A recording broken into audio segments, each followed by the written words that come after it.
नमस्कार दोस्तों, स्वागत है आपका A to Z स्टोरीज अद्भुत ऑफिशियल पर। प्रिया नाम की एक युवती अंधेरी रात में एक टूटी फूटी सड़क पे अपने पूर्वजों के गांव में चली जा रही थी, क्योंकि कुछ देर पहले उसकी गाड़ी बंद पड़ गई थी। उसके माँ बाप के गुजर जाने के बाद प्रिया काफी सालों के बाद अपने गांव नंदीग्राम आई थी, जो कि वेस्ट बंगाल में पड़ता है। उसके आने के बड़ा कारण ये था कि उसके बचपन की दोस्त भावना की शादी हो रही थी। प्रिया इन अनजान और सुनसान रास्तों से गुजर ही रही थी कि उसके कानों में किसी की हल्की सी आवाज पड़ी, अमार कुछू। प्रिया एक क्षण के लिए भयभीत हो गई, लेकिन फिर उसने सोचा कि कहीं ये गांव के छिछोरे लड़के की कारस्तानी तो नहीं, जिनका जिक्र भावना ने उससे अक्सर फोन पे किया था। उस आवाज को छिछोरे लड़कों की मजाक समझ प्रिया ने ज्यादा ध्यान नहीं दिया और वो सीधी चलती रही। अंधेरा इतना गहरा था कि उसको अपने आगे का गड्ढा भी दिखाई नहीं दिया और वो धड़ाम से कीचड़ वाले गड्ढे में गिर गई। प्रिया कहने लगी, ये गांव भी ना सड़कों में गड्ढे नहीं बल्कि गड्ढों में ही सड़क ज्यादा है। अभी प्रिया अपने हाथ झाड़ ही रही थी कि अचानक एक हाथ ने उसकी पीठ को धीरे से थपथपाया। प्रिया के होश ठंडे पड़ने लगे। आखिर वो कौन होगा जो इस सुनसान रात में बिना आवाज किए उसके पीछे आकर खड़ा हो गया था। जब उसने मुड़कर देखा तो उसने पाया कि वहां कोई और नहीं बल्कि उसकी दोस्त भावना थी। प्रिया ने उसे कहने लगी, भावू यार, पागल है तू क्या? जान निकाल दी तूने मेरी। भावना ने कहा, हर रोज तो तुम आती नहीं हो, तो सोचा थोड़ी मस्ती कर लूं। और भावना ने पूछा, वैसे तुझे इतनी देर कैसे लग गई? प्रिया ने बताया, मत पूछ यार, पहले गाड़ी खराब हो गई और फिर ये छिछोरे गांव के लड़के। खैर छोड़, मैं थक गई हूं, जल्दी घर लेके चल। भावना ने प्रिया को साथ अपना हाथ दिया और उसका सूटकेस खींचते हुए उसे अपने घर ले गई।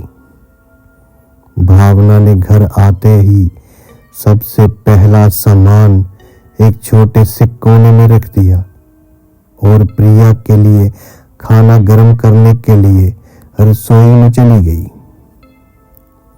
प्रिया, जो बाथरोब पहनकर बाहर अभी निकली हुई थी, कि दीवार पर एक बड़े से तावीज को देखा लटके हुए। जैसे ही उसने वो तावीज को देखा, वो दंग सी रह गई और भावना, जो मेज पर खाना रख रही थी, कि उसने कौतूहल में पूछ ही लिया कि भावना, ये दीवार पर तावीज कैसा है? तभी भावना ने बताया, ये सुरक्षा कवच है प्रेतनी से, सुरक्षा के लिए। छोड़ ये सब बातें, अब तू आ बैठ, मैंने तेरे लिए छन्ना और आटा बनाई है। छन्ना पनीर और आटा रोटी को कहा जाता है। उन्होंने खाना खाया और सो गई। अगले दिन वो दोनों दोस्त गांव से कुछ दूर मुख्य बाजार में शादी की खरीदारी करने निकली। प्रिया और भावना की पूरी दोपहर चूड़ियां, पाजेब और साड़ियां खरीदते हुए चली गई। जब शाम को दोनों टांगे में बैठकर घर की ओर जा रही थी कि तभी प्रिया को एक छोटा सा तालाब दिखाई दिया, जिसमें वो बचपन में नहाया करती और खेला करती थी। प्रिया कहने लगी, भावना, ये तो अपना वो बचपन का तालाब है ना, जहां हम खेलते थे। तभी भावना ने कहा, हाँ, मगर 6 साल पहले उस हादसे के बाद वो तालाब शराबित हो चुका है। उस तरफ जाने का सपने में भी नहीं सोचना। तभी प्रिया ने कहा, तू भी क्या अंधविश्वास की बातें लेकर बैठी है यार। आजा, एक एक डुबकी लगाते हैं, और शादी के बाद पता नहीं तू तो यार कब मिलेगी। भावना ने कहा, प्रिया तू समझती क्यों नहीं है? वो तालाब श्रापित है, और उस तालाब में ऐसे गए तो कपड़े भीग जाएंगे।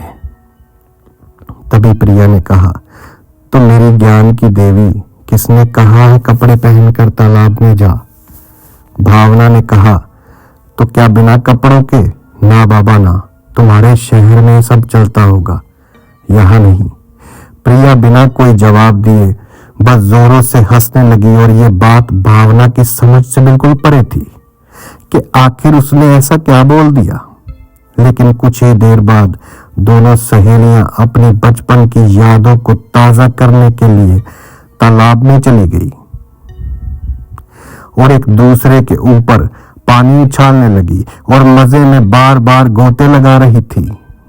भावना, जिसके लिए प्रेतनी एक चिंता का सबब बनी हुई थी, अब उसकी फिक्र छोड़ अपनी सहेली के साथ इस पल को जी रही थी।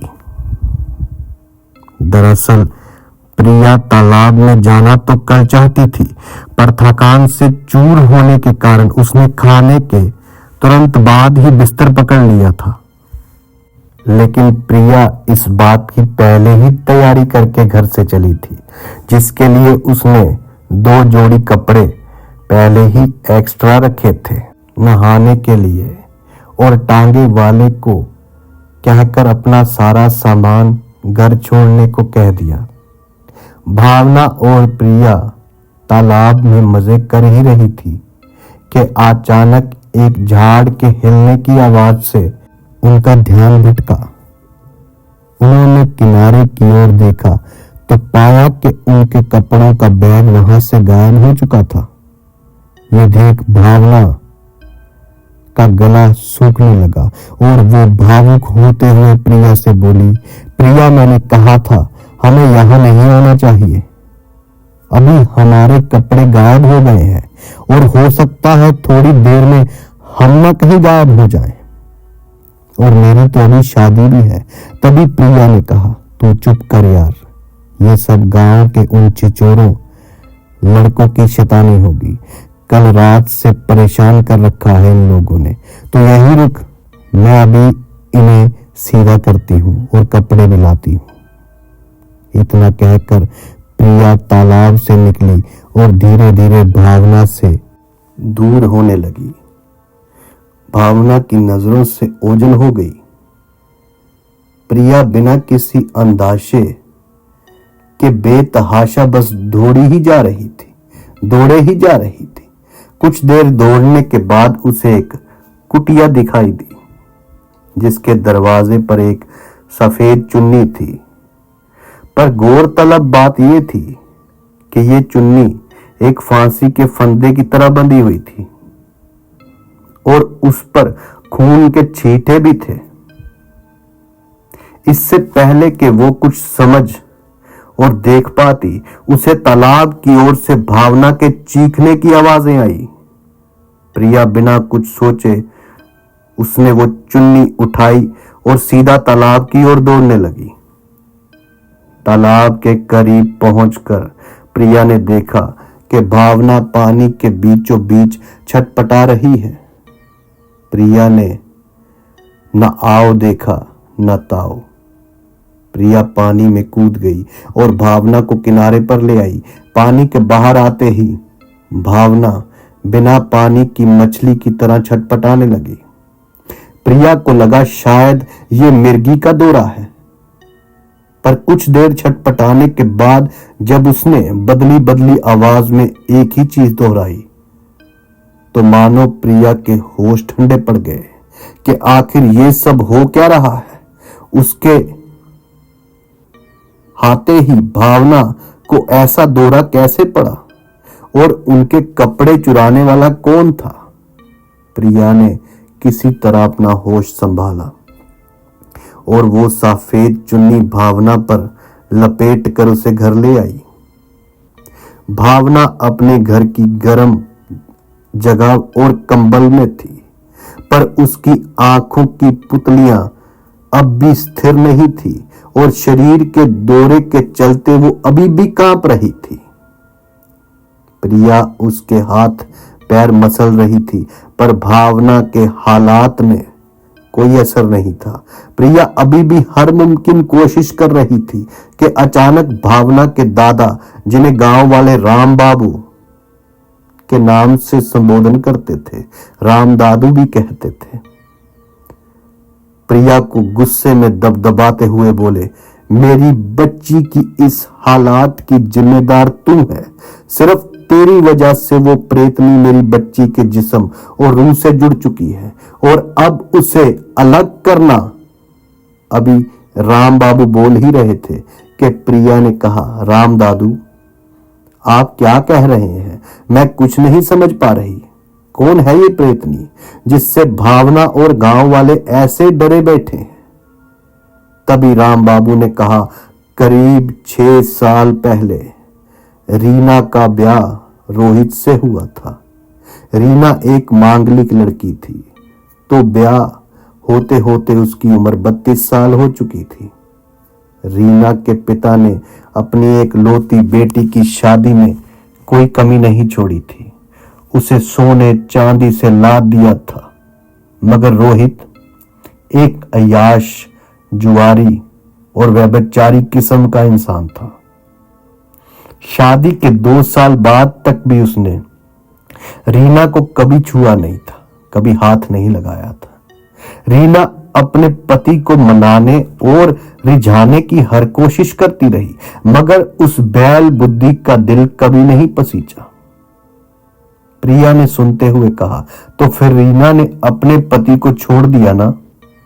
राम बाबू बोले, एक औरत अपने पति की बदसलूकी सहन कर सकती है, पर बेवफाई नहीं। एक शाम जब रीना बाजार से मछली लेकर आई, तो उसने अपने पति को अपने बिस्तर पर किसी रखेल के साथ देखा। उसकी रखेल के साथ दोनों के जिस्म पर आधे कपड़े और आंखों में वासना भरी हुई थी, और दोनों ने रीना को गुस्से से भरी हुई निगाहों से देखा। और रीना के पति रोहित ने उसे खरी खोटी सुना दी और कहने लगा, अरे देख क्या रही है डायन, जा और जाकर अपनी रसोई संभाल और दरवाजा बंद कर। रीना ने कहा, मेरे बिस्तर में इस छिनाल के साथ रंगरलिया मनाते हुए तुम्हें जरा भी शर्म नहीं आई? बीवी हूं मैं तुम्हारी और मेरे साथ तुमने ये सलूक किया। तभी रोहित ने कहा कि हमारा ब्याह नहीं था, सौदा था, सौदा। और तू क्या जाने मर्द की जरूरत, तेरे जैसी उम्र दराज नहीं मर्द को संतुष्टि ऐसी कमसीन कलियां देती हैं। इतना कहकर रीना के पति ने उसे कमरे से बाहर धकेल दिया। अब रीना की गृहस्थी उजड़ चुकी थी।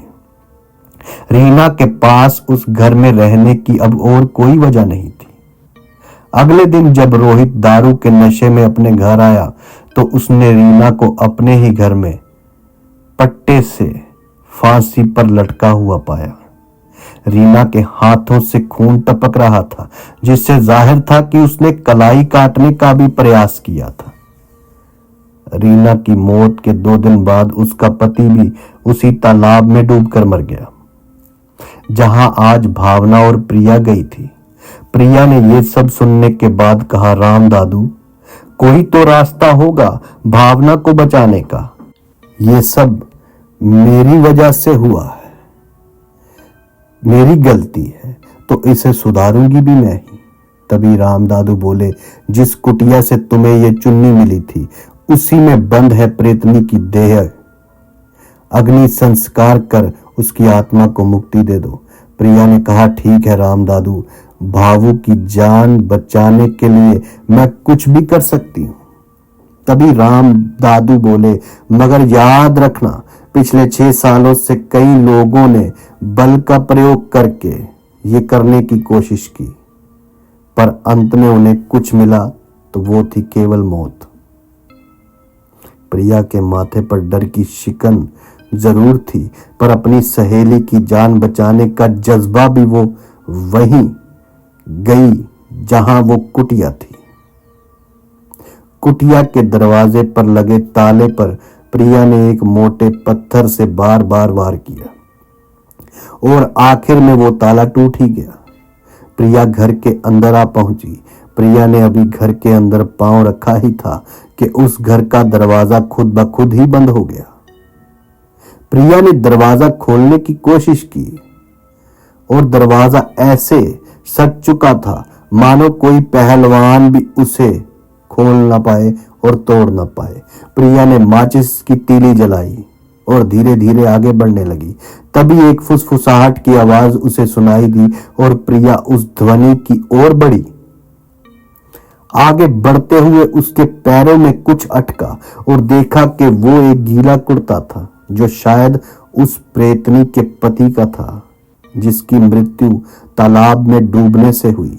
एक तरफ ये सब देख प्रिया की बेचैनी बढ़ गई और दूसरी तरफ उसकी माचिस भी जो तीली थी वो बुझ चुकी थी। तभी उसने एक दूसरी माचिस की तीली जलाई और क्या हुआ, वो प्रेतनी प्रिया के चेहरे के बिल्कुल सामने खड़ी थी, जो माचिस की तीली को फूंक मारकर एक क्षण में गायब हो गई। प्रेतनी को देखकर प्रिया के हाथ पैर सुन्न हो गए। वो पीछे की ओर बढ़ने लगी। प्रिया उस भूतिया घर में एक क्षण भी नहीं रुकना चाहती थी, लेकिन उसकी आंखों के सामने बार बार उसकी सहेली का चेहरा आ जाता था, जो जिंदगी और मौत के बीच एक डोर से लटक रही थी। प्रिया ने अपनी सारी शरीर की शक्ति इकट्ठा की और घर में प्रेतनी की मृतदेह ढूंढने लगी। तभी एक बदबू ने उसका ध्यान खींच लिया। उसने बदबू की दिशा में जाना शुरू किया तो पाया कि ये बदबू एक तहखाने में बंद एक बड़े से संदूक से आ रही थी। उसने जैसे ही संदूक को छुआ, हवा के एक जोरदार झटके ने उसे सामने वाली दीवार पर दे पटका और उसके माथे से खून टपकने लगा। प्रेतनी की आत्मा उसके सामने आकर हवा में उड़ने लगी और प्रिया से कहने लगी कि तू भी बाकी लोगों की तरह ही निकली ना, किसी को मेरी कहानी नहीं सुननी। प्रिया ने कहा, तुम्हारा नाम रीना है, मैं जानती हूं तुम्हारे साथ बहुत गलत हुआ है, लेकिन मेरी सहेली भावना, उसकी इसमें कोई गलती नहीं है। रीना ने कहा, इतने सालों में पहली बार मुझे किसी ने प्रेतनी की जगह मेरे नाम रीना से पुकारा है। प्रिया ने कहा, रीना, कुछ घंटे पहले तक मुझे तुम्हारे होने पर भी शक था और अब मैं तुम्हारे सामने सिर झुकाकर अपनी सहेली की जान बख्शने की गुहार लगा रही हूं। आने वाले दिनों में भावना की शादी है और मेरे किए की सजा उसे मिलते हुए मैं नहीं देख पाऊंगी। प्रिया की ये बात सुनकर प्रेतनी का दिल पसीज गया। वो ये हरगिज नहीं चाहती थी कि शादी का जो सुख उसे नसीब नहीं हुआ वो किसी और को भी ऐसा ना हो। उसने प्रिया के सर पर हाथ रखा और फिर गायब हो गई। प्रिया ने भी ज्यादा देर ना लगाते हुए उस संदूक को खोला और चुन्नी पर माचिस से आग लगा के उसे संदूक में पड़ी लाश पे फेंक दिया। चुन्नी के साथ वो कंकाल भी भस्म हो गया। आखिर रीना के साथ साथ नंदी ग्राम को भी प्रेतनी और उस डायन से मुक्ति मिल गई। यदि आपको हमारी ये कहानियाँ अच्छी लगती हैं तो आप हमें सब्सक्राइब कीजिए, शेयर कीजिए, लाइक कीजिए। आप सबका धन्यवाद। साधु संत फकीर गुरु रहबरों की सदा ही जय जयकार।